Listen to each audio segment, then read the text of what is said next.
Efésios, capítulo 1, a partir do verso 3.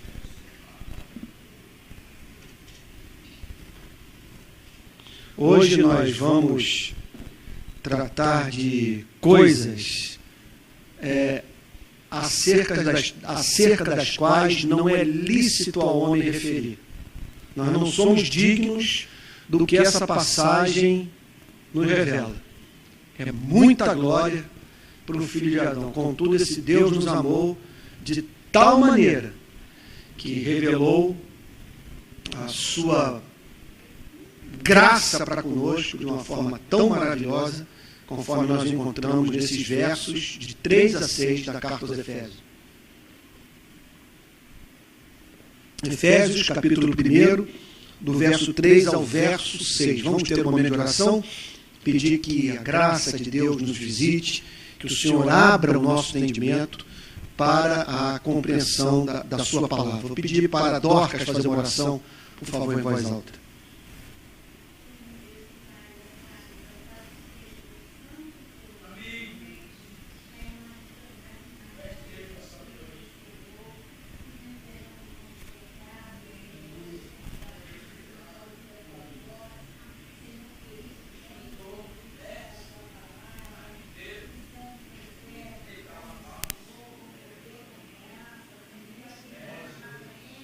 Amém, Jesus.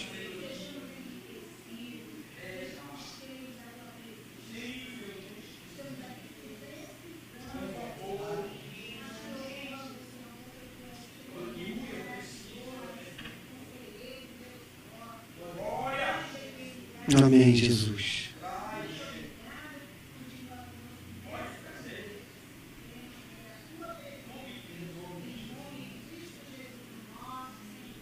Amém, Jesus. Amém.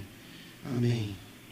Amém. Então diz assim a Bíblia: bendito o Deus e Pai de nosso Senhor Jesus Cristo. O apóstolo Paulo está aqui tomado de louvor, porque nesse trecho do capítulo 1 da carta aos Efésios, ele para pensar no que Deus fez pela vida do seu povo eleito.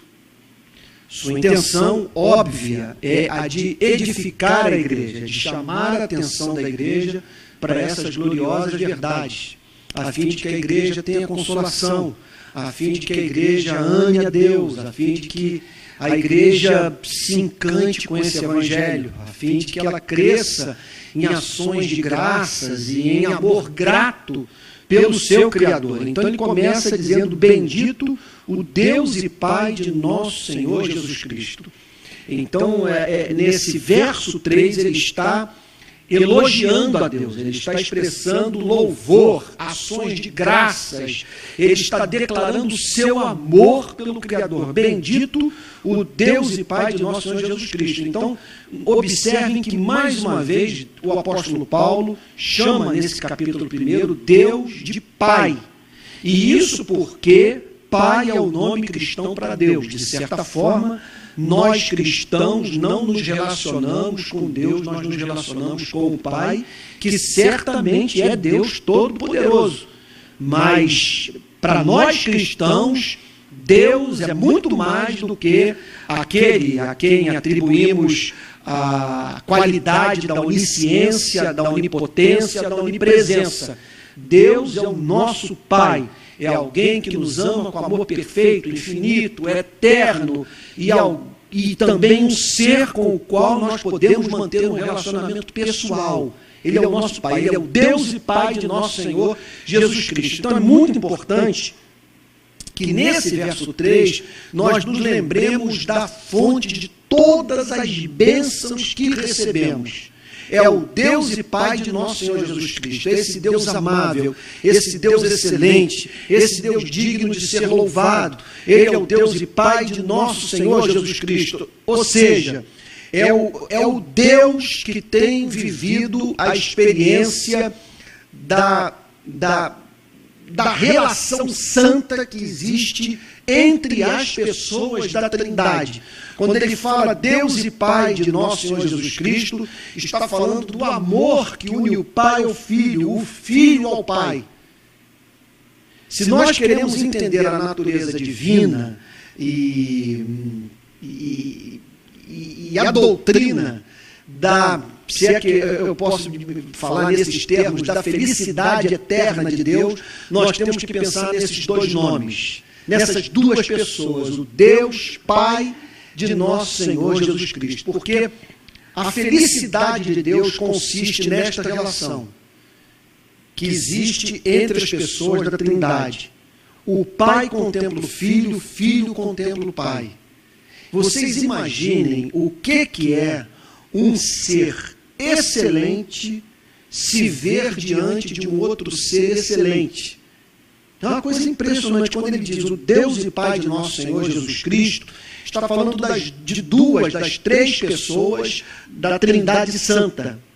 O Pai, a felicidade do Pai consiste em contemplar a beleza do Filho e derramar o seu amor sobre ele. E a felicidade do Filho consiste em contemplar a beleza do Pai e experimentar o seu amor. Agora você imagine o que é um ser perfeito diante da perfeição. Muitas vezes nós estamos diante daquilo que é belo, daquilo que é formoso, daquilo que é excelente, nós não conseguimos perceber a excelência porque nos falta alma. Ainda agora eu vinha no carro com o Pedro e a Joana e eu pedi para que eles prestassem atenção numa das canções de Bach. E nós comentávamos no carro, isso é uma canção que nos leva a crer que vai durar por toda a eternidade, é uma canção que você pode perfeitamente colocar no céu. É música santa, é música bela, não apenas por ter sido feita por um servo de Deus, Bach, em pleno século XVI, ainda com a reforma fervilhando, mas por ser uma música, uma canção que passa pelo crivo de qualquer pessoa sensível a esse tipo de expressão artística. Então, só que se você não tiver ouvido para a música, se você não tiver alma, não tiver coração, você vai ouvir e ela representará para os seus ouvidos apenas ruído. A felicidade de Deus consiste na contemplação da excelência das pessoas da Trindade, mas a partir da perfeição do ser que se vê diante daquilo que é infinitamente belo. É o Deus e Pai de nosso Senhor Jesus Cristo, que nos tem abençoado com toda sorte de bênção espiritual nas regiões celestiais em Cristo. Então, o apóstolo Paulo agora passa da fonte da bênção, desse ser absolutamente amável, excelente, eterno, e passa a considerar as bênçãos que Deus tem derramado sobre a vida da igreja. É muito importante que nós nos dediquemos ao exercício de contabilizar essas bênçãos. Porque muitas vezes nós ficamos tão focados naquilo que nos falta, nas tribulações, nas lutas, nas orações não ouvidas, na miséria desse mundo, que nós perdemos de vista o fato de que Deus tem nos abençoado e numa extensão tal que não há como enumerar a quantidade de bênção que Deus tem derramado sobre as nossas vidas, como também nós não temos como mensurar a sua extensão. E Paulo começa por falar sobre o Deus que nos tem abençoado, o Deus que tem derramado sobre as nossas vidas aquilo que faz bem, aquilo que transforma, aquilo que nos aproxima dele, aquilo que nos torna partícipes da sua santidade. Deus tem nos abençoado. E o apóstolo Paulo está profundamente grato por isso, que nos tem abençoado com toda sorte de bênção espiritual. Toda sorte. Significa o seguinte, que não há uma bênção espiritual que nós tenhamos recebido que não seja proveniente da mão divina, desse amor gracioso que Deus tem por você e tem por mim. Então esse é o primeiro sentido de toda sorte. Significa que não há uma bênção que recebamos que seja fruto do acaso, que seja um lampejo casual da nossa mente. há uma intenção. Aquilo que você sente quando acorda no meio da madrugada e abre a palavra de Deus e ouve o Espírito Santo falar com o seu coração através das Sagradas Escrituras.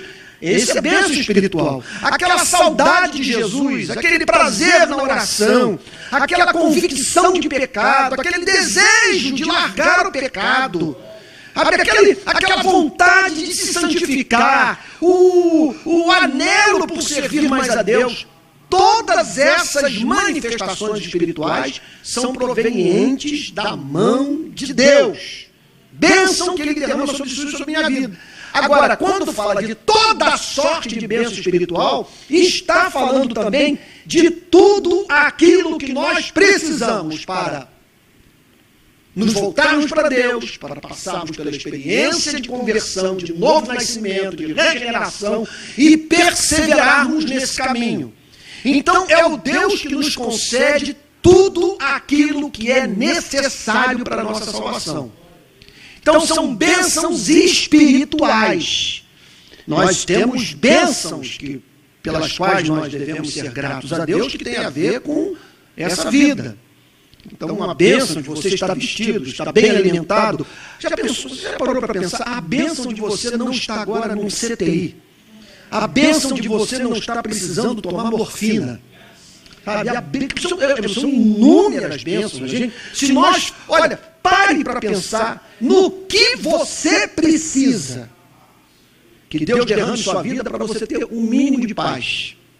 A quantidade de coisas referentes à sua vida que precisam estar funcionando de uma forma ou de outra, sabe? Bem a fim de que você tenha paz. É um negócio impressionante. Agora, essas bênçãos são as bênçãos espirituais. Por que elas são chamadas de bênçãos espirituais? Porque são as bênçãos do Espírito Santo. São as bênçãos que o Espírito Santo derrama sobre a sua e a minha vida, a fim de que nós amemos a Deus com todo o nosso ser, a fim de que cumpramos o seu chamado para a nossa vida. Bendito o Deus e Pai de nosso Senhor Jesus Cristo, que nos tem abençoado com toda sorte de bênção espiritual nas regiões celestiais em Cristo. Nas regiões celestiais é uma linguagem muito própria do judaísmo. Os judeus acreditavam em 3 céus.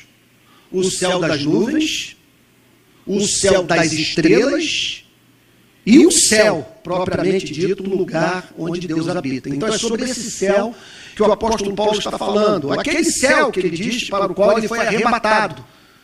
Que ele então subiu ao 3º céu. É esse lugar onde Deus manifesta a sua glória. Onde Cristo está nesse momento com o seu corpo ressuscitado.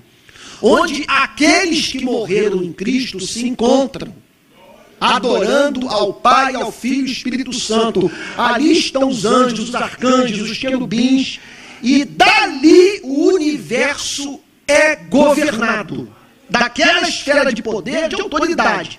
Então, quando o apóstolo Paulo diz que tem sido derramado toda a sorte de bênção espiritual sobre a sua e minha vida, ele está chamando a sua e a minha atenção para o fato de que essas bênçãos foram decretadas no céu. Que ali decisão foi tomada com respeito à sua vida. Você consegue imaginar um negócio como esse? Você consegue, às vezes você é ignorado pelos irmãos da igreja, ignorado pelo pastor, ignorado por membros da sua família. E a Bíblia, no meio disso tudo, está dizendo o seguinte para você: que no céu você é famoso, você é conhecido, você é querido, você é amado. E que ali, nas regiões celestiais, Deus decretou abençoá-lo.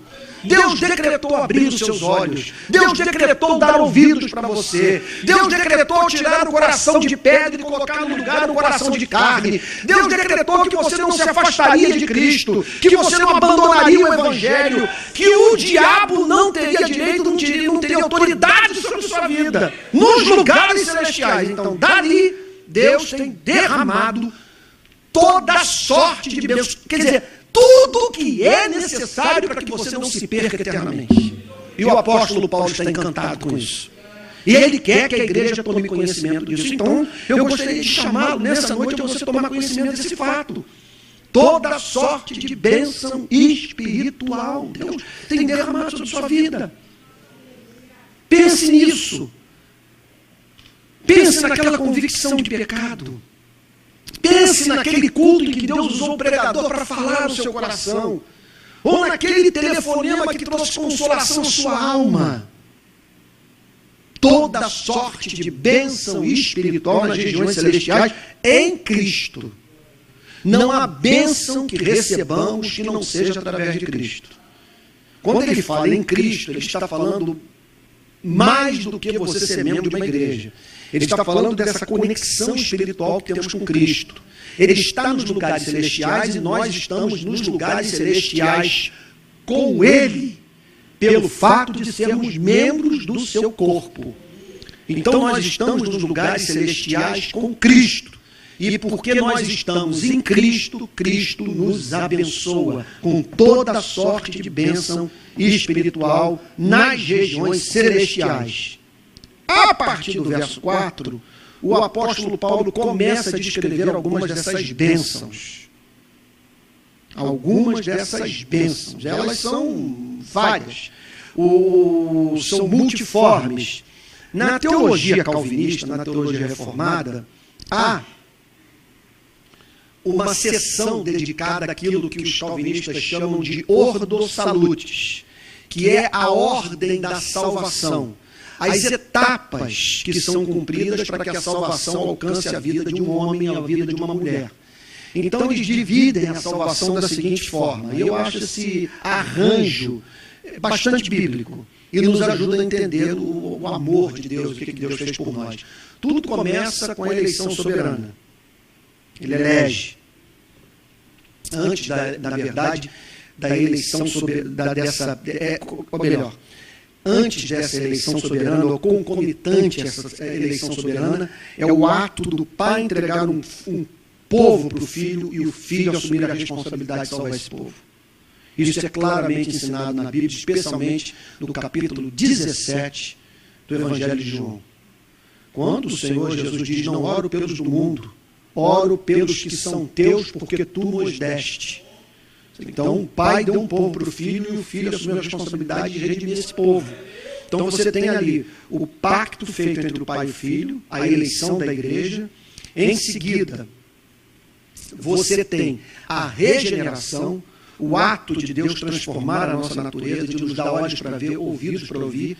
A regeneração, então, ela garante a conversão é resultado da pregação da palavra, da vocação eficaz, dessa palavra que vem com poder e que desperta fé e arrependimento, e quando uma pessoa responde à pregação da palavra com arrependimento e fé, ela se converte, e aí então é justificada, inicia-se na sua vida um processo de santificação, ela é adotada na família de Deus, recebe da parte de Deus o dom da perseverança até a sua glorificação final. Aqui o apóstolo Paulo descreve algumas dessas bênçãos que Deus tem derramado sobre a vida da igreja. Vejam aí o verso 4. Assim como nos escolheu nele. Então essa é uma bênção que o apóstolo Paulo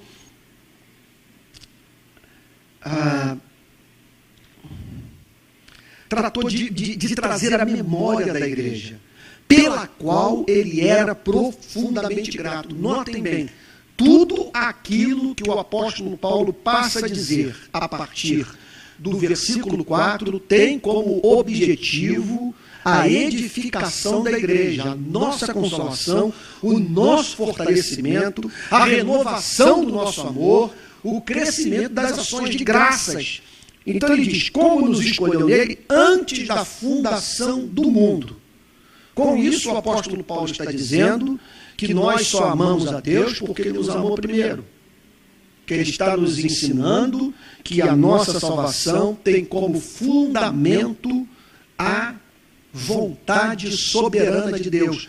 Antes da fundação do mundo, antes da criação do primeiro átomo, da primeira molécula, antes de você orar, antes da sua avó fazer intercessão pela sua vida, na eternidade, antes da fundação do mundo, antes de Deus estabelecer os céus e a terra, na eternidade, antes da criação do tempo e do espaço. Na eternidade, Deus concebeu um plano referente à sua vida. O plano de o criar, de o formar e de o regenerar e o salvar e o tornar membro de sua família, filho do Deus Altíssimo.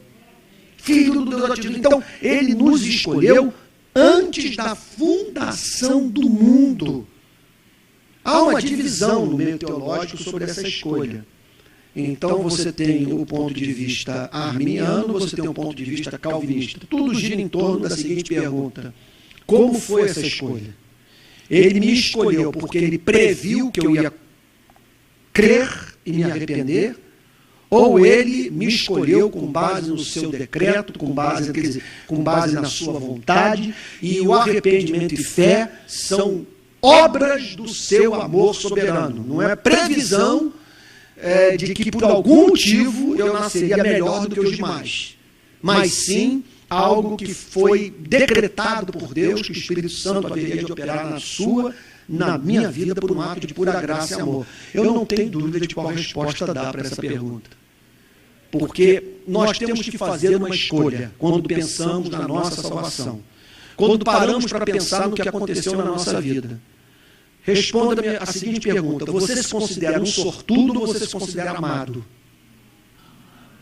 Ou você teve uma baita de uma sorte de ter nascido melhor do que as demais pessoas, milhões de pessoas não creem, milhões de pessoas não se arrependeram, não creram, milhões de pessoas veem como insuportável estar num lugar como esse.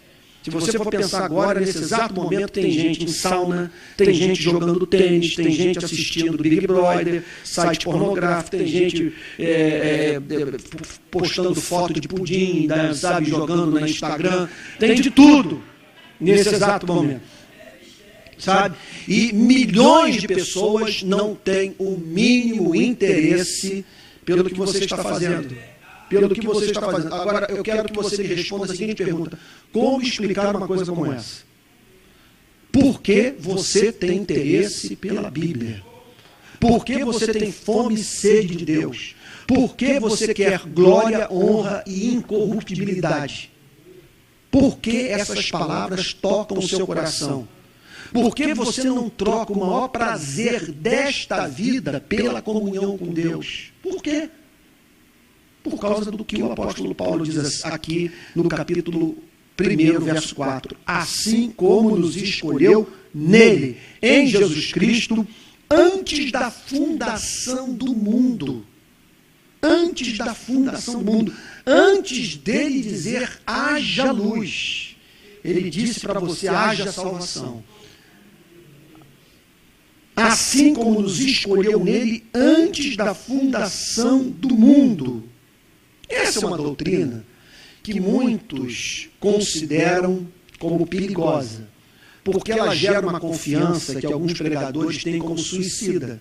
O sujeito então é levado a crer que nasceu de novo, que provou da obra de novo nascimento, e que isso é fruto da vontade soberana de Deus, e que se é fruto da vontade soberana de Deus, ele jamais vai se perder, jamais vai se afastar, sua salvação está totalmente garantida. Então muitos dizem o seguinte: isso aí é um estímulo para a prática do pecado.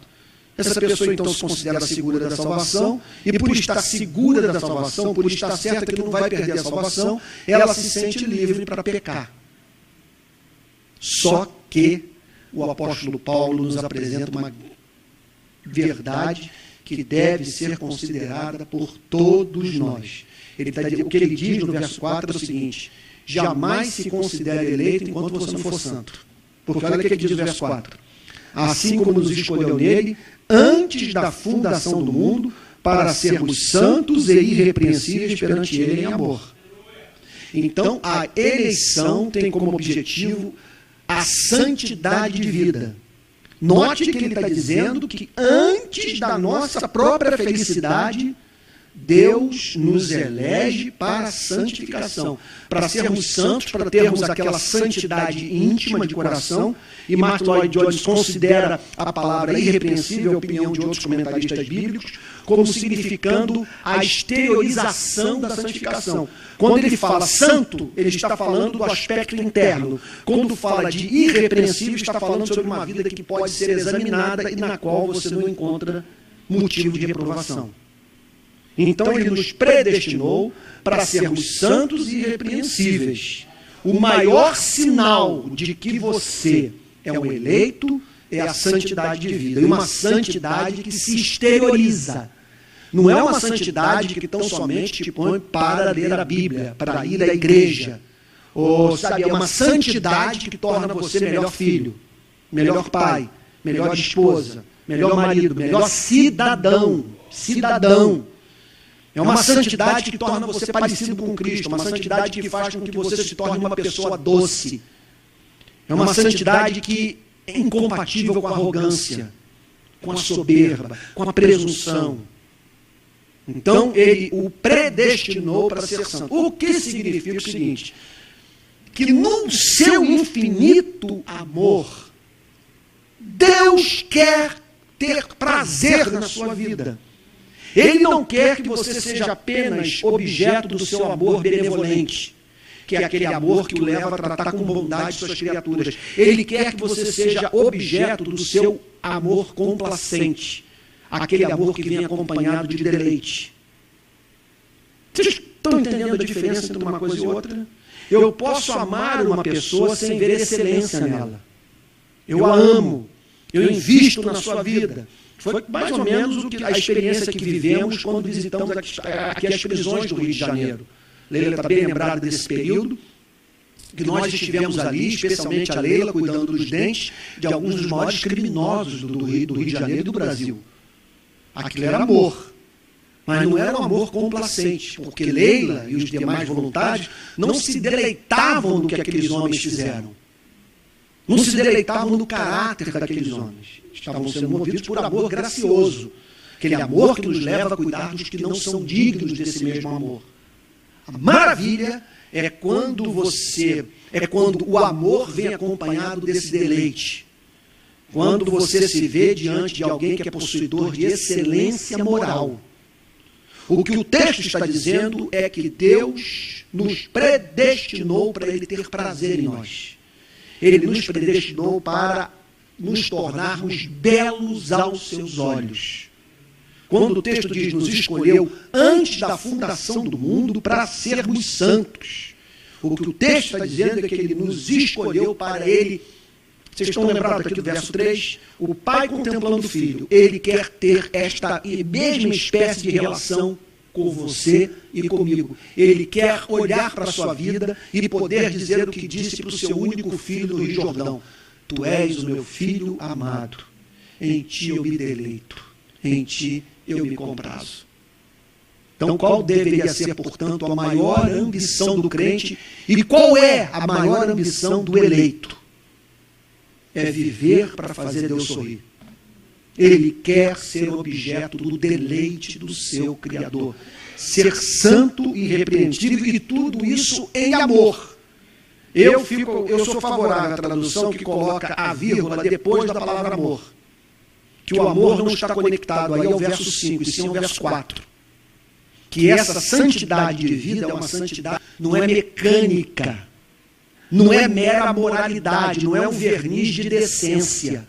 É mudança de vida, é mudança de alma, é mudança de coração, é mudança de afeição. É alguma coisa que faz parte da sua vida e que se manifesta quando você está sozinho.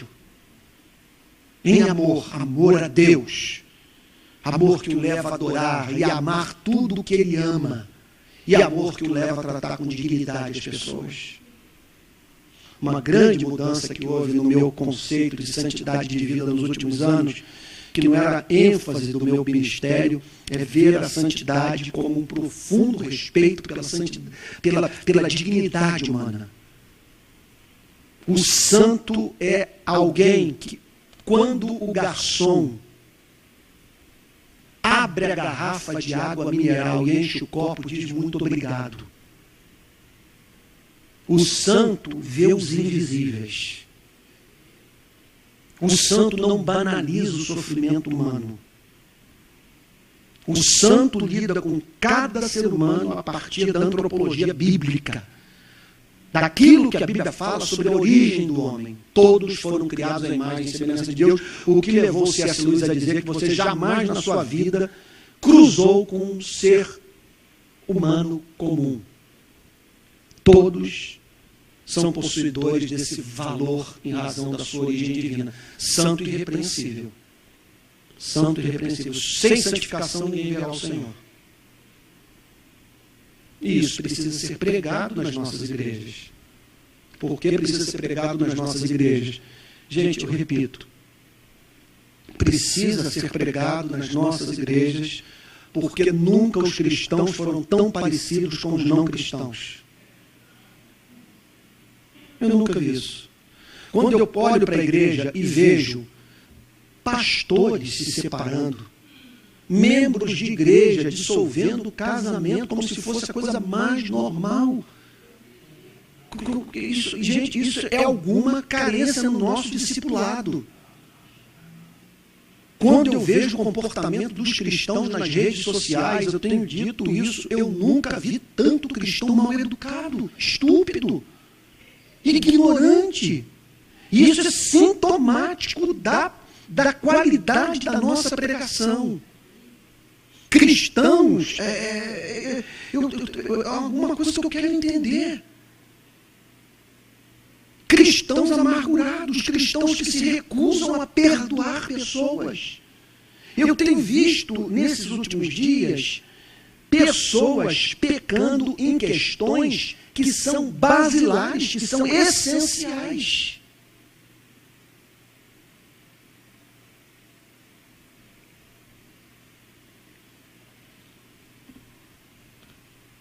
Então, para sermos santos e irrepreensíveis perante Ele em amor. Então, muitos ficam aí aflitos com a doutrina da eleição. E se eu não fui um eleito? E se eu não sou um eleito? A grande pergunta que você precisa responder é o seguinte: o que você faria? Ou o que você deveria fazer para se considerar um eleito? Se esse fosse o caso. O que a Bíblia está dizendo nessa passagem é que a maior certeza que você pode ter na vida, que nasceu de novo, é a transformação do seu caráter. Ser santo e irrepreensível. Isso vale mais do que profecia, isso vale mais do que revelação. Sabe, olha, pode ser que um anjo tenha aparecido e dito: meu servo, vejo o teu nome escrito no livro da vida. Mas se isso não vem acompanhado da transformação do seu coração, não tem jeito. Você está deixando de dar um sinal de que nasceu de novo. Isso é uma coisa que tem que ser sentida na sua casa. O maior teste são os membros da sua família testemunharem que você não é mais a mesma pessoa. Não há mínima dúvida com relação a isso. Ser santo. Eu fico aflito. Confesso, como pastor, eu fico aflito, porque hoje eu sinto uma responsabilidade maior com relação ao meu país, pela minha idade, pelas oportunidades que Deus tem me dado de servi-lo na minha nação, e eu estou aflito com relação ao estado da igreja. A qualidade da conversão hoje é significativamente pior do que aquela quando eu encontrei, quando eu me converti. Quando eu me deparei com os primeiros cristãos e via um nível de compromisso com Cristo bem diferente. Bem diferente daquele que nós encontramos nos dias de hoje. Eu não sei. Alguma coisa. Então a igreja está precisando de avivamento. Verso 5. E nos predestinou para Ele. O William Hendrickson vê escolheu e predestinou como sinônimos.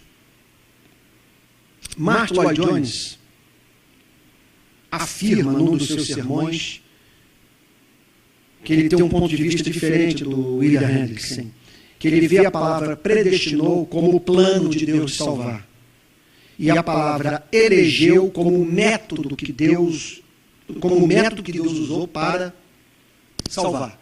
Ele predestina E ele salva elegendo, ele salva fazendo uma escolha. Ele salva o separando. Então, nos predestinou para ele. Essa é uma palavra que, impressionante. Num seminário teológico, em praticamente todas as minhas experiências, quando esta palavra é mencionada, ela incendeia a aula e cria muita discussão. Muita discussão. E eu acredito que eu teria poupado muito desgaste para mim mesmo como professor de seminário teológico, coisa que eu não faço já há muito tempo, se, ao tentar defender o ponto de vista calvinista sobre a doutrina da predestinação, eu começasse a falar sobre ela do ponto de vista da doutrina da queda, que me parece algo que a maioria dos crentes está muito mais aberta para compreender. Porque se eu pergunto para você, uma pessoa sem Cristo, ela está dormindo, cochilando ou completamente morta? O que você responderia? Está morta. Uma pessoa sem Cristo tem um problema assim de audição, não ouve muito bem ou é completamente surda? Surda. Uma pessoa sem Cristo sofre de miopia ou está cega? Cega. O que a Bíblia ensina? Uma pessoa sem Cristo tem autonomia sobre o diabo?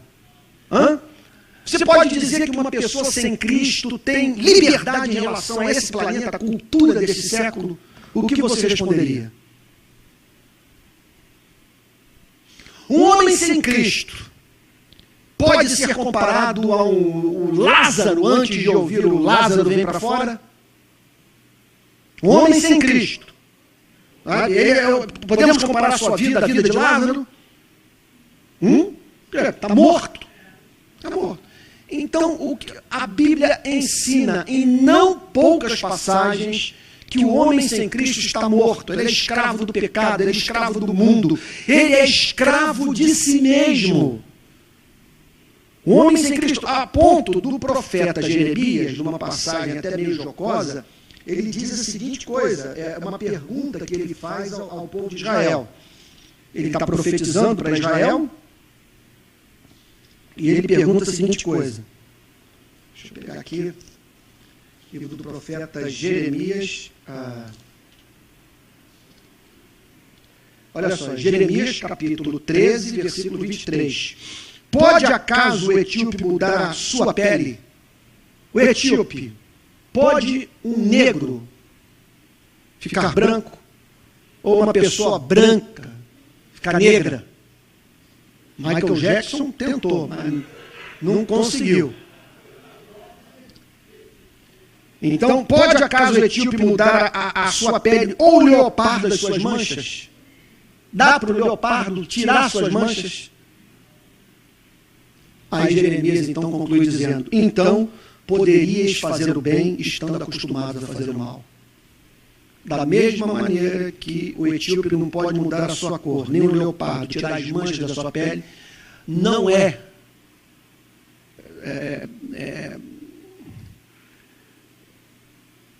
não está ao alcance do homem, não está sujeito ao arbítrio humano deixar de fazer o mal, estando o homem acostumado a fazer o bem. Aí surge uma questão. Se todos estão mortos nos seus pecados, se todos são escravos do mundo, da carne e do diabo, se todos estão cegos, todos estão surdos, se o coração de todos é um coração duro, se todos nascem inimigos de Deus, em rebelião com Deus, como explicar o fato de que algumas pessoas foram curadas da sua surdez, recobraram a vista e foram transportadas do império das trevas para o reino do Filho e do amor do Pai? Como explicar isso? Que explicação dá para uma experiência como essa? Foi a ação do Espírito Santo. Jesus disse para essa pessoa, Lázaro, vem para fora. Disse para você, disse para mim. Aí eu faço uma pergunta a você. Quando ele diz Lázaro, vem para fora, tem como Lázaro resistir? Não tem como Lázaro resistir. Conforme diz o apóstolo Paulo, quando, porém, ao que me separou antes de eu nascer, aprove revelar o seu filho em mim. Contando o testemunho da sua conversão na carta aos Gálatas, capítulo 1. Se a conversão é assim, se esse é o nosso estado de alma antes do encontro com Cristo, como explicar o fato de que essa voz alcançou a alguns e não alcançou a todos?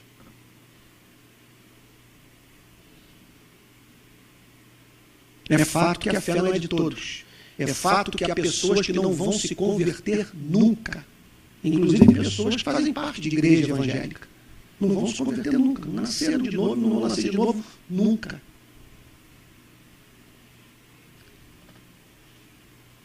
Como explicar que, no caso de tantas outras, há esse elemento de temor, de respeito a Deus? Como explicar uma coisa como essa? O apóstolo Paulo, então, aqui diz, nos predestinou para Ele. Doutrina ensinada pelo próprio Cristo. Se nós pegarmos algumas das passagens mais conhecidas do nosso Senhor e Salvador Jesus Cristo, nós vamos ver Cristo mencionando explicitamente essa doutrina, como, por exemplo, no capítulo 6 do Evangelho de João. Vejam aí, João, capítulo 6, verso 38. Porque eu desci do céu não para fazer a minha própria vontade, e sim a vontade daquele que me enviou. E a vontade de quem me enviou é esta, que nenhum eu perca de todos os que me deu. Pelo contrário, eu ressuscitarei no último dia. É muito claro isso. Outra passagem que me chama muita atenção, que se encontra no Evangelho de João, capítulo 17, a oração sacerdotal de Cristo. Oração mais extraordinária da Bíblia. Verso 6. Manifestei o teu nome aos homens que me deste do mundo. Eram teus, tu mos confiaste, e eles têm guardado a tua palavra. Agora eles reconhecem que todas as coisas que me tens dado provêm de ti, porque eu lhes tenho transmitido as palavras que me deste, e eles as receberam e verdadeiramente conheceram que saí de ti, e creram que tu me enviaste. Aí a bomba atômica, verso 9. É por eles que eu rogo, não rogo pelo mundo, mas por aqueles que me deste, porque são teus. São teus. Aí outro dia eu conversava com meu filho Pedro, ele perguntando sobre a passagem de Hebreus capítulo 6, que fala de pessoas que provaram os dons celestiais e se afastaram de Cristo. Como ver essa passagem? Esta passagem é a vida do membro de igreja que se desviou e por cuja vida não foi feita a seguinte oração. Simão Barjonas, eu roguei para que a tua fé não desfalecesse. Por um mistério da vida, o mesmo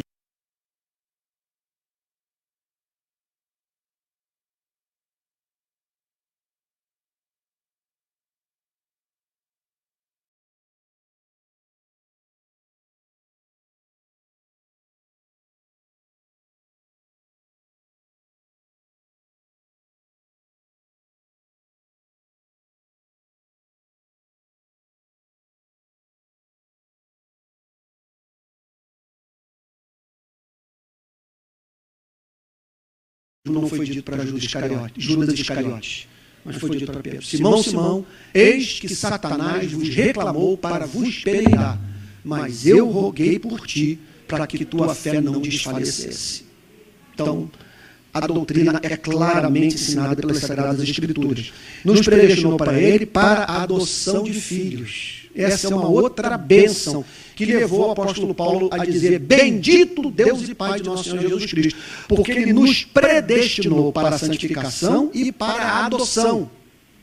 Essa adoção é status, essa adoção é posição, significa intimidade, significa poder, significa autoridade.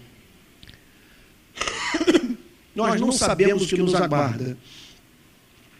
Não sabemos se daqui a 1 milhão de anos nós vamos estar fazendo viagens interplanetárias, em que tipo de mundo nós vamos viver e com que tipo de criatura nós vamos topar. Nós não sabemos, simplesmente não sabemos.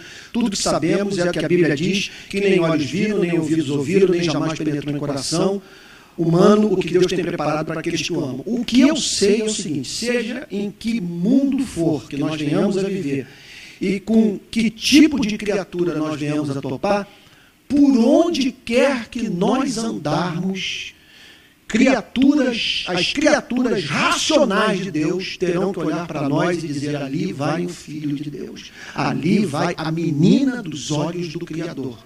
Porque hoje nós gozamos desse status, nós fomos predestinados para adoção, para sermos filhos de Deus, para chamarmos Deus de Pai, para fazermos parte dessa família, para contarmos com esta proteção, e nos predestinou para Ele, para a adoção de filhos, por meio de Jesus Cristo, porque tudo é por meio de Jesus Cristo. E por que por meio de Jesus Cristo? Porque era necessário que Ele derramasse o seu sangue na cruz, é necessário que Ele morresse, era necessário que essa predestinação fosse uma predestinação justa. Porque é a predestinação dos que não eram dignos do amor divino. E por isso que essa predestinação, para ser consumada, ela precisa da morte vicária de Jesus Cristo, da morte substitutiva, da morte que os teólogos chamam de propiciatória, da morte que aplaca a ira de Deus. Então, por meio de Jesus Cristo, segundo o beneplácito de sua vontade. Isso é lindo, segundo o beneplácito. Beneplácito significa segundo a sua boa vontade, segundo aquilo que lhe dá prazer. Olha, eu posso fazer algumas coisas que estão no âmbito da minha vontade, mas que não me dão prazer. Então, sei lá, ter que procurar um dentista, sabe, e me submeter a um tratamento dentário, é uma coisa que você vai, que você faz, ouvir aquele barulhinho nada desagradável do motorzinho, mas você faz e faz o que tem que fazer, é a expressão da sua vontade. Agora, outra coisa é você me convidar, sei lá, para passar um mês no Havaí, ou visitar Paris, ainda mais pagando minha passagem. Isso é uma coisa que eu vou fazer e vou fazer com prazer. Quando o texto diz, segundo o beneplácito, sua vontade, está falando que teve complacência em Deus ao nos salvar, que é uma coisa que Ele fez com prazer, que é alguma coisa que lhe trouxe alegria, satisfação, segundo o beneplácito, segundo a sua boa vontade, a sua vontade de fazer o bem, segundo o beneplácito de sua vontade. Aqui o verso 6 é o versículo mais importante do capítulo 1, quando ele diz, para louvor da glória da sua graça. Por que tudo isso aconteceu? Por que esse plano de salvar a igreja? Para que ele seja adorado por todas as suas criaturas racionais. Para que ele seja adorado como um Deus gracioso, para louvor da glória da sua graça. O que é a glória de Deus? A glória de Deus é a majestade de Deus. É o que faz de Deus, Deus. É a sua imutabilidade. É a sua eternidade, é a sua infinidade, é a sua autoexistência, é a perfeição da sua sabedoria, da sua santidade, a perfeição da sua justiça, a perfeição do seu amor. É a glória de Deus. Então, nós fomos salvos, nós fomos eleitos, nós fomos predestinados, o texto está dizendo, para louvor da glória da sua graça, para que ele seja visto como um Deus glorioso, e seja visto como um Deus glorioso a partir do contato com o seu amor gracioso, amor esse que ninguém conheceria se a queda não tivesse acontecido. Nós só sabemos que Deus é gracioso por causa do decreto da queda. Se não tivesse ocorrido uma queda, Deus não teria enviado seu Filho para salvar o homem, consequentemente nós não saberíamos, não tomaríamos conhecimento do fato de que Deus é capaz de amar aqueles que não são dignos do seu amor. Para louvor da glória da sua graça, por toda a eternidade ele será adorado como Deus que amou os que não eram dignos do seu amor, para louvor da glória da sua graça, que ele nos concedeu gratuitamente, ou seja, para louvor da glória da sua graça, da graça que ele revelou, da graça que ele derramou sobre as nossas vidas, que ele nos concedeu gratuitamente, sem mérito algum, no amado. Quem é o amado? O amado é Jesus. Então, quando ele fala que ele nos concedeu no amado, está falando do amor que Deus Pai tem pelo Deus Filho. E que a medida do amor que ele tem por nós é o amor que ele tem por Jesus. E isto porque a nossa salvação, para que ocorresse, dependeu do sacrifício do amado de Deus. Martin Lloyd Jones diz a seguinte coisa: jamais se esqueça do fato de que tudo que foi feito contra a vida de Cristo foi feito contra a vida do amado. Que quem foi cuspido, quem foi surrado, quem foi torturado, quem apanhou, quem foi posto no madeiro foi o amado. O amado. Então, Deus, para nos salvar, ofereceu em sacrifício o seu bem mais precioso. O seu único filho. Não tem, olha, na história da literatura universal, jamais algo tão glorioso, tão excelso, tão santo quanto isso aqui foi escrito. E isso aqui é uma desgraça. Porque, veja só, a partir do momento que você se depara com um texto como esse, você se recusa a viver em qualquer outra espécie de universo. Essa é a maldade que o cristianismo faz conosco. Porque quando você tem um contato com o Evangelho, o mundo se configura como algo tão diferente de tudo que você já viu, que já ouviu falar, do que pode vir a pensar, que você se recusa a viver numa outra espécie de universo. Vocês imaginem sacar essas verdades todas da nossa vida. E eu ter que dizer para você o seguinte: olha, nada disso, você não é eleito, você não é amado. Você não é filho de Deus, adotado, perdoado. Jesus não morreu por você na cruz, ele não derramou o seu sangue, ele não redimiu dos seus pecados. Você imagina isso? Imagina isso, você voltar à condição de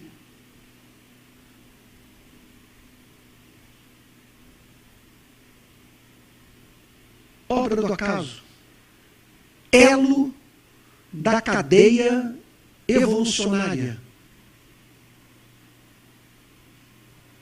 vindo do nada e caminhando para lugar nenhum. Tire todas essas verdades, o que resta? O que resta? O que resta é um brasileiro como você, como eu. Como diz Raul Seixas, com a boca escancarada, cheia de dentes, esperando a morte chegar. Acabou dignidade, acabou tudo. Não resta mais nada. Eu tenho pena de você. E você tem que ter misericórdia de mim, que são todos uns loucos.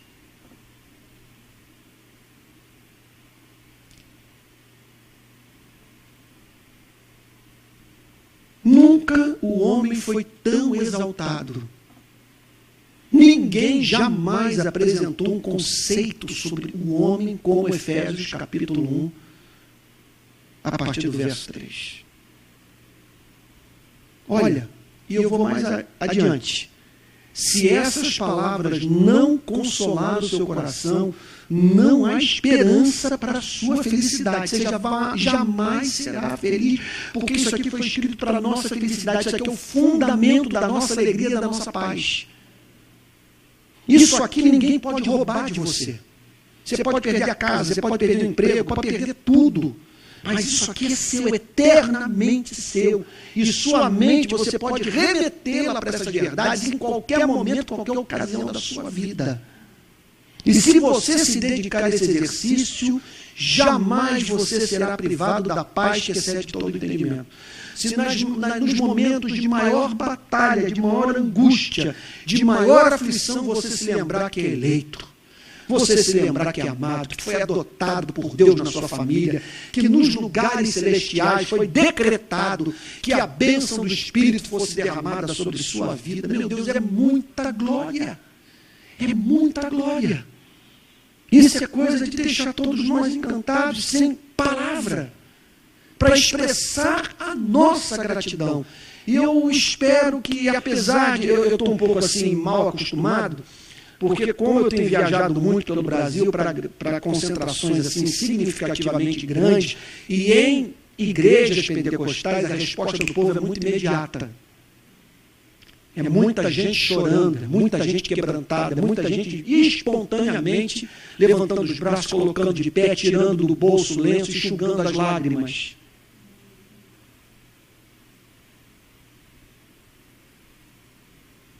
E aqui eu estou na minha querida igreja, claro, tem uma relação que a igreja está acostumada comigo, são muitos anos. Mas eu não vou me acostumar nunca. Eu não estou dizendo que isso esteja acontecendo agora, porque o fato de vocês terem saído de casa para ouvir a palavra de Deus é um grande sinal de vida. Mas eu jamais vou me acostumar com o fato de pessoas ouvirem essas mensagens e elas não tocarem corda nenhuma do coração, não comoverem, não consolarem, não encherem o espírito de ações de graças. Isso é santo, isso é sublime, isso é glorioso. E é claro que, como pastor dessa igreja, o meu coração sangra, que eu gostaria de ver essas cadeiras lotadas. Como eu estou vendo em Niterói. Um auditório que eu acho que é 10 vezes maior do que esse aqui. Eu estou fazendo a mesma exposição na Igreja Presbiteriana Betânia. E semana passada, semana passada eu saí da igreja com dificuldade. Tamanha a resposta do povo à pregação da palavra de Deus. E a expectativa de que na próxima segunda nós vamos estudar esse mesmo texto que eu estou estudando hoje com a nossa igreja. Então, hoje é feriado, é noite, não sei se temos a geografia do local, pessoas viajando, eu não sei. O que eu sei é que quando eu me converti, logo no meu primeiro ano de conversão, eu participei de um estudo bíblico de segunda a sexta, de 7 às 10 da noite. E quando o pastor fechava a Bíblia e dizia, bom, está encerrada a aula de hoje, eu lamentava. E não entendia como que alguns alunos expressavam o desejo de que a aula terminasse antes, por causa da fome e sede de conhecer a palavra de Deus. E que Deus mantenha essa sua fome e sua sede, que você contagie os demais membros da igreja. Nós não podemos julgar, cada um tem suas dificuldades, a gente sabe de pessoas que estão casadas com pessoas que não são cristãs, não tem como deixar o marido sozinho dentro de casa, há uma série de problemas, longe de querer julgar, mas sabemos que nós vivemos numa cidade, num bairro, onde as pessoas estão expostas a uma overdose de prazer. É muito prazer, é muito shopping, é muito teatro, é muito restaurante, e muita internet, muito canal a cabo, e muito pigmeu espiritual. Muita gente sem alma que tem pouco contato com as Sagradas Escrituras. E eu diria para vocês o seguinte, se há uma unção que Deus deu a essa igreja, uma graça, é a graça da palavra de Deus ser exposta. Então, esse é o principal benefício que pode ser auferido do contato desta igreja com os ministros do Evangelho que aqui servem a Jesus Cristo. É ouvir a palavra de Deus. E que vocês, na nossa próxima exposição bíblica, tragam alguém. Porque falar sobre essas verdades, com tanta gente carente para tão poucas pessoas. É claro, como vocês puderam ver, eu procurei pregar nessa noite como se estivesse pregando num domingo para a igreja lotada. Procurei dar o melhor de mim para honrá-los. porque vocês saíram de casa para ouvir a palavra de Deus, eu não posso brincar com esse sentimento. E eu espero que todos possam estar dizendo, Senhor, e eu fui abençoado nessa noite. Agora, é claro que eu sei que essas cadeiras poderiam estar cheias de pessoas ouvindo a palavra de Deus, e pessoas que estão precisando de ansiolítico, pessoas que estão vivendo à base de Rivotril, gente que não dorme bem, muitos que não sabem administrar suas próprias vidas, não vivem com sabedoria porque lhes falta o entendimento da palavra do Senhor.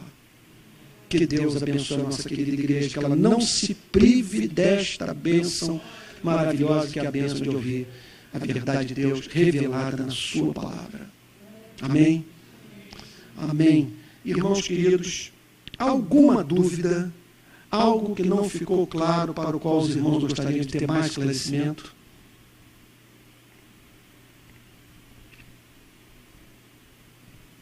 Alguma dúvida?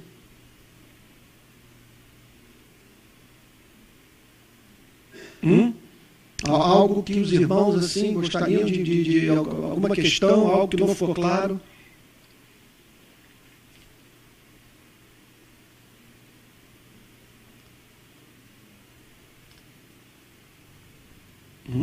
Pois não, fala mais.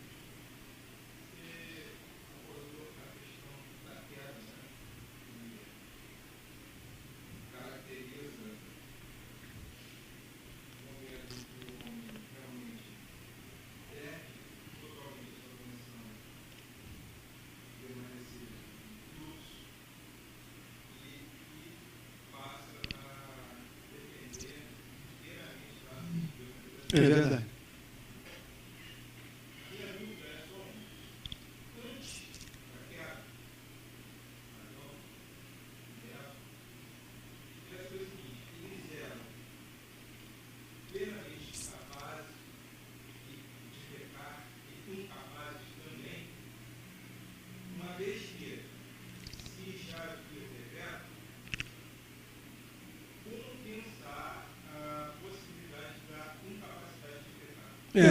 Os teólogos calvinistas costumam dizer que Adão e Eva foram criados em estado de relativa perfeição.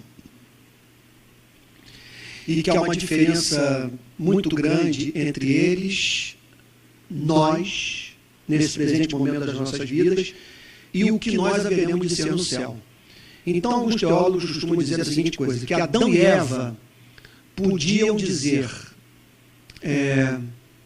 posso não pecar. Nós dizemos, não posso não pecar. E no céu nós vamos dizer, não posso pecar.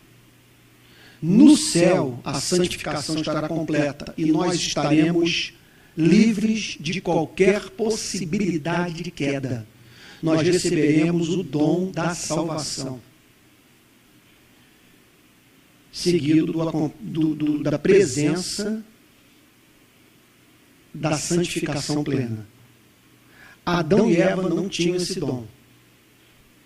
Eles gozavam de livre arbítrio, tal como nós vamos gozar no céu. Só que no céu, a nossa vontade vai estar irresistivelmente inclinada para a vontade, para o cumprimento da vontade de Deus. Enquanto que os nossos pais, Adão e Eva, nasceram em estado de relativa perfeição. Eles tinham liberdade, não nasceram com os condicionamentos impostos pelo pecado, mas podiam vir a cair, e como de fato caíram. Essa queda pegou Deus de surpresa, essa queda fez com que Deus, então, se arrependesse de ter criado o homem e saísse em busca de um segundo plano, a fim de restaurar todas as coisas, conforme nós acabamos de ver, antes da fundação do mundo. Eu me lembro de um amigo meu, numa pregação, o pastor Ariovaldo, dizia a seguinte coisa, que antes dele dizer haja luz, ele disse haja cruz. Então estava tudo de acordo com o seu plano eterno, nada pegou Deus de surpresa, porque ele não é um super-anjo, ele é Deus todo-poderoso. E é isso. Hoje nós estamos nessa batalha com o pecado. Hoje, o que o Novo Testamento ensina com muita clareza é que o homem perdeu o livre-arbítrio. O homem não tem mais liberdade para escolher o bem ou o mal. Ele escolhe sempre o mal. Ele tem livre-arbítrio, então isso é muito importante quando nós estivermos numa discussão. É sempre importante que a gente defina as palavras que nós estamos usando. Porque a gente pode falar sobre livre-arbítrio de modos completamente diferentes. Eu posso dizer, não concordo, o homem não tem livre-arbítrio. Mas isso em razão de estar usando a palavra num certo sentido. Num certo sentido, o homem perdeu o livre-arbítrio. Se o conceito de livre-arbítrio é você estar livre para escolher o bem, o homem perdeu essa capacidade. Ela só pode ser restaurada através da ação do Espírito Santo. Como diz Lutero, a vontade humana ela pode ser comparada a um cavalo. E esse cavalo vai para um lado ou para o outro de acordo com a vontade do cavaleiro. Se o cavaleiro for o diabo, não tem jeito. Se quem estiver cavalgando esse cavalo for Satanás, a vontade vai estar sempre sendo inclinada para a direção do mal. E se for o Espírito Santo, na direção do bem. E, para mim, é uma doutrina que eu não tenho a mínima vergonha de falar. Mínima. No século passado, século XX, 187 milhões de pessoas morreram em guerras. Em guerras. E eu estou falando de guerras que aconteceram na Europa. Eu estou falando de guerras que aconteceram na Europa de Oxford, na Europa de Cambridge, da Universidade de Paris. Eu estou falando de guerras que aconteceram no Ocidente, em países altamente desenvolvidos. Estou falando de guerras que aconteceram no berço do iluminismo. E hoje, em pleno século XXI, depois de todo o massacre do século XX, nós temos 1 bilhão de pessoas vivendo na miséria, mais 1 bilhão de pessoas vivendo na pobreza, e Boko Haram, ISIS, o nosso país em pleno regime democrático, com 600 mil pessoas mortas no governo Lula-Dilma. Como explicar uma coisa como essa? O homem perdeu o livre-arbítrio. E, por isso, essa é uma das razões pelas quais eu sou calvinista. O calvinismo ele tem a coragem de ensinar o que a Bíblia ensina. E o que a Bíblia ensina me parece, e o que o calvinismo ensina com base na Bíblia, me ajuda a entender esse mundo com toda a sua maldade. A graça comum, o sentido é justamente esse, comum. Ela age na vida como um todo, ela restringe o pecado. Ela faz com que muitas vezes o pecador que não conhece a Cristo se comporte como se conhecesse a Deus. Ele tem comportamento de crente, embora negue a Deus. Sabe? Então é uma graça que age na sociedade como um todo. É uma graça que usa o não cristão para produzir obras de arte, para embelezar a vida, para fazer tecnologia. É uma coisa impressionante a sagacidade dos não cristãos, especialmente nos assuntos desse mundo. É impressionante isso, a graça comum, mas essa graça não tem efeito salvífico. Uma pessoa pode ir muito longe, inclusive, sobre os efeitos dessa graça. O que a grande diferença da graça comum para a graça especial, a principal delas é que a graça comum é incapaz de fazer com que o homem pratique o bem para a glória de Deus. A graça comum pode fazer com que o homem pratique o bem. A graça comum pode fazer com que o homem lute pela democracia. A graça comum pode fazer com que o homem doe sua fortuna. Olha o Bill Gates aí doando bilhões, milhões de dólares para causas sociais. Isso tudo pode acontecer. Graça comum, o sujeito pode ir longe. Agora, jamais ele conseguirá fazer todas essas coisas para a glória de Deus. Essa virtude é obra da graça especial. É o Espírito Santo implantando esse princípio de vida no coração humano. Alguma dúvida? Alguma outra questão? Isso, essa capacidade de fazer o bem para a glória de Deus é obra pura do Espírito Santo, baseada no decreto eterno de Deus. Ele está fazendo bem, sob alguns aspectos, ele está fazendo bem. Agora, o básico da relação dele com Deus está errado. Jonathan Edwards usa uma ilustração horrorosa. Horrorosa. Ele diz o seguinte: é como uma mulher que está em adultério e que cuida da roupa e da comida do seu marido de modo esplendidamente bem. O básico da relação dela com o seu marido está errado. E para compensar o seu adultério, ela trata o marido como se fosse um rei. Então, alguém já disse que as virtudes dos não cristãos são vícios esplêndidos. Você olha, é uma coisa esplendorosa. Você vê o que o não cristão consegue fazer. Consegue ir longe. Você vê não cristãos fazendo obras que alguns cristãos até mesmo não realizam.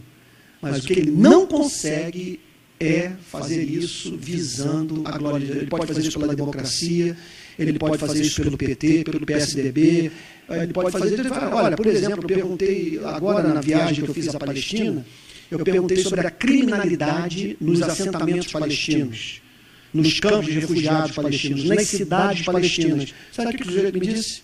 É praticamente zero. Aqui não tem droga, não tem estupro, o homossexualismo também inexiste praticamente, pelo menos publicamente você não vê isso.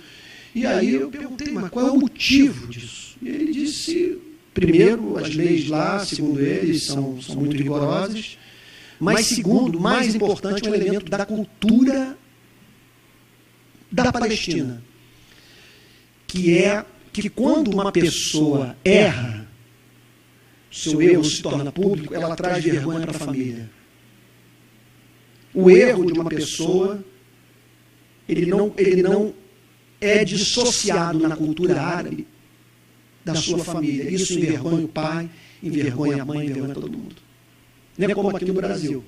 Aqui, né, você vê esse pessoal aí da Petrobras, no delação premiada, é um negócio impressionante. Ninguém morre de vergonha. Ninguém pede desculpa à nação. Está lá o Comperj, eu estou para fazer uma visita agora ao Comperj, que eu preguei agora na terça-feira passada, eu preguei no encontro da Igreja Metodista Wesleyana, lá em Xerém, no Centro de Convenções. E o pastor da Igreja Metodista Wesleyana disse para mim o seguinte, que ele está com 20 pessoas, aliás, fazer um apelo a vocês, viu? A Renata, Nairo, irmãos da igreja, o pastor da Igreja Metodista Wesleyana falou que ele está com 20 famílias precisando de cesta básica. Todos desempregados, todos sem receber salário por causa da crise da Petrobras, que está afetando o Comperj. Falou que o restaurante de R$1 está com filas imensas, superlotado, porque as pessoas não estão conseguindo mais suprir suas necessidades básicas. Né? E uma coisa que você não entende é como que a mulher e os filhos, nunca eles perguntam para o marido, para o pai, de onde vem esse dinheiro. Impressionante, eu não vou entender nunca essas mulheres. Você está lá em Paris, mais querido, você é um simples funcionário da Petrobras, você ganha, sei lá, 10 mil, não sei, 15 mil reais por mês, não sei quanto. Querido, como é que nós podemos estar aqui no Georges Cinq, em Paris? Como é que nós viemos na primeira classe? Está um menino estudando na Suíça, viajando para o Havaí, ele não pergunta, papai, de onde vem essa fortuna? É um negócio impressionante. Né? Alguma dúvida aí, gente? É mais uma questão? Então vamos parar por aqui, vamos orar, vamos ficar de pé. Vamos ficar de pé e...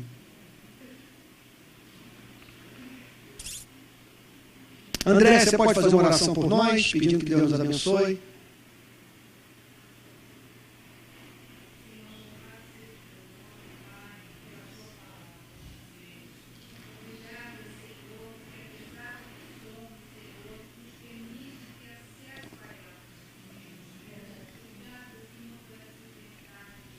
Amém.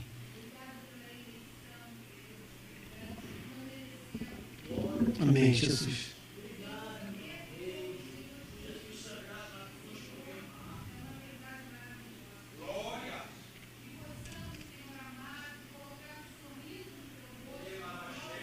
Amém, Jesus.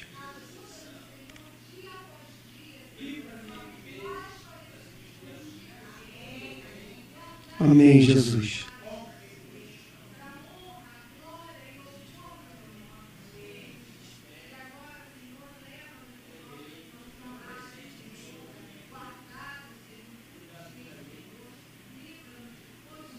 Amém, Jesus.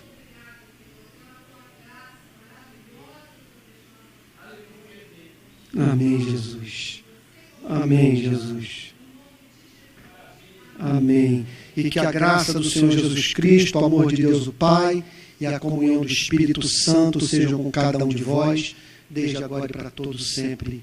Amém. Irmãos queridos, domingo eu estou pregando aqui sobre os profetas menores, se Deus permitir. Semana que vem o pastor Aloysio prega aqui, na quinta-feira, e na subsequente, na outra quinta, daqui a 15 dias, eu volto para nós estudarmos Efésios a partir do versículo 7 em diante. Tá bom? Que Deus abençoe, me sinto muito honrado com a presença de todos, espero que todos possam sair daqui dizendo: Deus falou ao meu coração. Bom, vão com Deus, que Deus os guarde.